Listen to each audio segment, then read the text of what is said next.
Yeah, I think the most lasting impact of the lockdown for 2020 globally will be the fact that, we've seen already small businesses closing down. And I think the economy itself globally, it's actually going to take time to actually recover.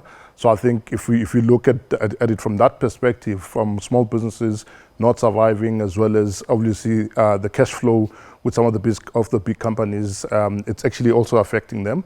But I think also one of the biggest one is, how do you make sure that you recover and actually help the small businesses and even the big businesses to actually come back later, right? So look, I think for me, new normal really means that it's basically a different way in terms of how we interact and engage with other people, but also how do we work? We've seen a lot of companies now starting to embrace remote working and people working from remote. And what it has really done, I think for most organizations, is it's actually increased productivity. So that's how I see it. I think it's a new way of engaging with people and how we handle ourselves on a day-to-day basis as well, right?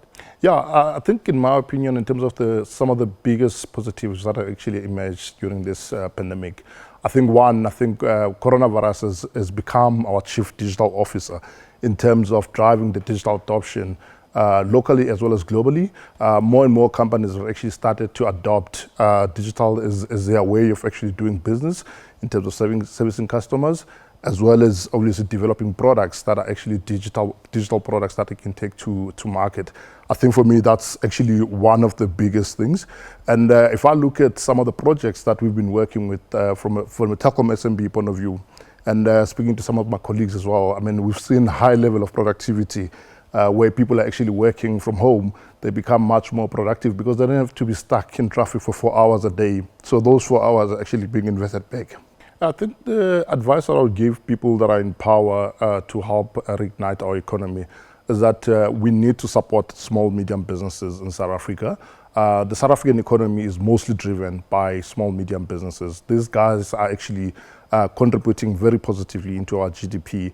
And we need to find a way to actually put programs in place that can actually help them live or survive beyond COVID-19. And I think if we can be able to do that, we'll then find a way to actually reignite our economy. And then also encourage our people to actually start up more and more businesses so that we can actually help drive this growth quicker and faster. The greatest wish for 2021 is obviously one, for more jobs to be created, because our people have lost a lot of jobs. People are sitting at home, they can't feed their families. I think that's the most important thing for me.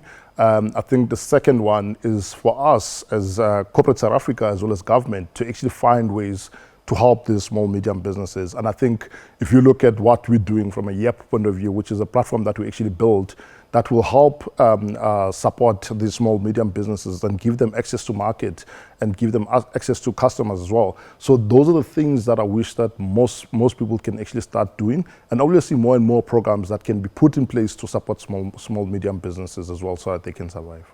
So I think for me, when the global travel is actually lifted, I think I'm not sure if I'll immediately be willing to actually travel. Yes, there might be lifting that is done in terms of travel, but I don't think in the next 12 months I can confidently say that COVID is really gone. So, if I needed to travel, I think for me, the most place that I would actually go into is actually Africa. Try and travel around Africa to, one, start uplifting the African economy as well, because travel in Africa has really been impacted negatively. And if you look at Africa, we've got beautiful places to actually see. You go to Kenya, you go to Mombasa. There's many things that we can actually do in those countries. So if one wants to experience travel, I would still keep it within Africa. I'll probably even go to Mauritius because there is no COVID in Mauritius.